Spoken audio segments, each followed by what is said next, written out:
Presiden Palestina Mahmud Abbas menolak keras pernyataan Presiden Amerika Serikat Donald Trump terkait rencananya mengambil alih jalur Gaza. Penolakan itu disampaikan oleh kantor Mahmud Abbas pada Rabu 5 Februari 2025. Dikutip dari Wafa, Presiden dan para pemimpin Palestina kompak menolak mengusir warganya keluar dari tanah air mereka. Mahmud Abbas menyatakan pihaknya tak akan membiarkan hak-hak rakyat Palestina dilanggar begitu saja. Ia menekankan bahwa pernyataan Trump itu merupakan pelanggaran serius terhadap hukum internasional. Presiden Palestina itu menambahkan, rakyatnya tak akan menyerahkan tanah, hak, dan tempat-tempat suci mereka pada siapapun. Mahmud Abbas menegaskan hak-hak Palestina yang sah tidak dapat dinegosiasikan. Lebih lanjut, Mahmud Abbas juga mengapresiasi sikap Mesir dan Yordania yang telah menolak relokasi warga Gaza. Pasukan Israel IDF akan terus melanjutkan serangannya di tepi barat sebagai bagian dari operasi militer tembok besi. Diketahui serangan IDF akan berlanjut bahkan hingga bulan Ramadan mendatang. Dikutip dari Tribun News, serangan di tepi barat itu terjadi sejak IDF merangsek masuk ke kamp pengungsi di Jenin.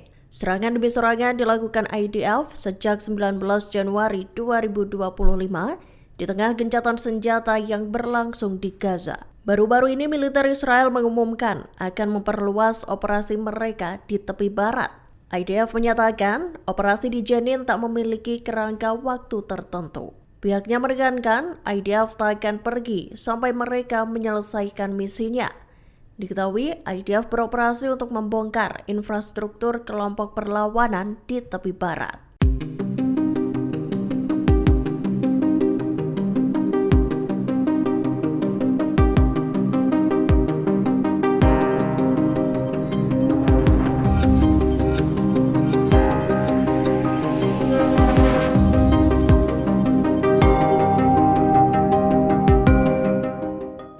Pejabat Amerika Serikat panik seusai sang Presiden Donald Trump menyatakan akan mengambil alih jalur Gaza.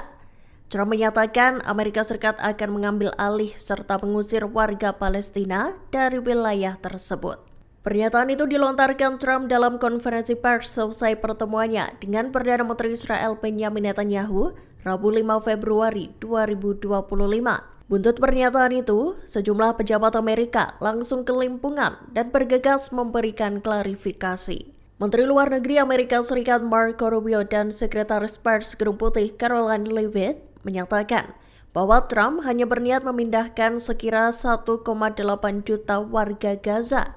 Mereka juga menekankan bahwa relokasi itu bersifat sementara untuk memungkinkan rekonstruksi. Dikutip dari Arab News, Rubio menggambarkan proposal yang menuai kekhawatiran dari rakyat Palestina itu justru merupakan tawaran yang sangat murah hati. Dikatakan Rubio dalam konferensi pers di Guatemala City, warga Palestina harus tinggal di tempat lain untuk sementara waktu. Sedangkan Leavitt juga menyatakan bahwa relokasi yang digaungkan Trump itu bersifat sementara. Israel dikabarkan melanggar gencatan senjata di Gaza yang telah disepakati.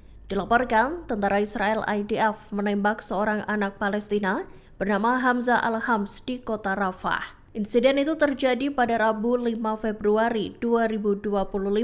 Dikutip dari Tribun News, bocah berusia 13 tahun itu ditembak di daerah Al-Auda. Saksi mata menyatakan IDF menembak mati Hamza. Ia tewas lantaran sejumlah luka di sekujur tubuhnya. Aksi ini bukanlah kali pertama. Sebelumnya Israel juga menembaki 2 warga Palestina lainnya. Tindakan Israel itu menambah daftar panjang korban yang jatuh meski gencatan senjata tengah diberlakukan.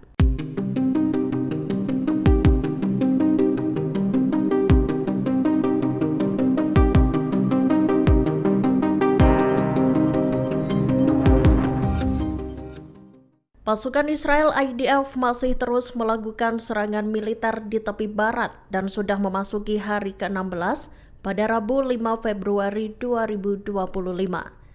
Dilaporkan, Israel menahan 30 warga Palestina di tepi barat, termasuk seorang anak dan mantan tahanan. Di hari yang sama, tentara Israel juga meledakkan pintu masuk Masjid Hudzaifah Ibn al-Yaman di kota Tamun. Pasukan Zionis bahkan memberlakukan jam malam di kota tersebut. Dikutip dari Tribun News, IDF juga membatasi pergerakan ambulans dan memaksanya berkoordinasi terlebih dahulu dengan kantor penghubung Palestina dan Israel. Kebijakan itu tentu menghambat penyelamatan korban di wilayah tersebut. Rumah-rumah warga pun tak luput dari sasaran penggeledahan IDF. Mereka juga melakukan penangkapan massal dan memindahkan para tahanan itu ke wilayah Jiftlih. Sementara itu, drone Israel masih terus terbang di atas kamp pengungsian Jenin. Presiden Amerika Serikat Donald Trump rupanya memiliki pertimbangan lain seusai ditolak Mesir dan Yordania untuk merelokasi warga Gaza. Trump disebut memiliki 3 wilayah yang dianggap potensial untuk menampung jutaan warga Palestina. Dikutip dari The Jerusalem Post, Kamis 6 Januari 2025, Trump mempertimbangkan wilayah Maroko, Puntland, dan Somaliland. Menurut Trump, ketiga wilayah tersebut memiliki kesamaan. Disebutkan, persamaan ketiga wilayah itu adalah kebutuhan kuat akan dukungan Amerika Serikat. Pernyataan itu digaungkan setelah sebelumnya Trump mengumumkan rencana untuk mengambil alih jalur Gaza dan merelokasi warganya. Trump berdalih relokasi itu untuk membangun kembali wilayah Gaza yang hancur lebur akibat perang. Pernyataan itu disampaikan Trump selesai pertemuannya dengan Perdana Menteri Israel Benjamin Netanyahu di Gedung Putih pada Rabu 5 Februari 2025. Donald Trump memuji serangan pager yang dilakukan Israel di Lebanon pada 17 September 2024 lalu. Seperti diketahui, serangan itu melibatkan ribuan perangkat komunikasi pager yang digunakan oleh kelompok Hizbullah. Sedikitnya 14 orang tewas dan lebih dari 4.000 lainnya terluka. Dikutip dari Tribun News, Presiden Amerika Serikat itu lantas menyebut serangan tersebut sebagai operasi hebat.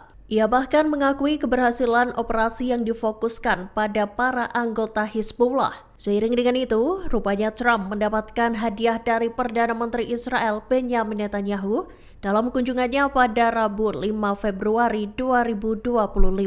Netanyahu diketahui memberi Trump hadiah berupa pager emas dan pager biasa. Hadiah tersebut tampaknya merujuk pada serangan besar di Lebanon tahun lalu. Download Tribun X sekarang, menghadirkan lokal menjadi Indonesia.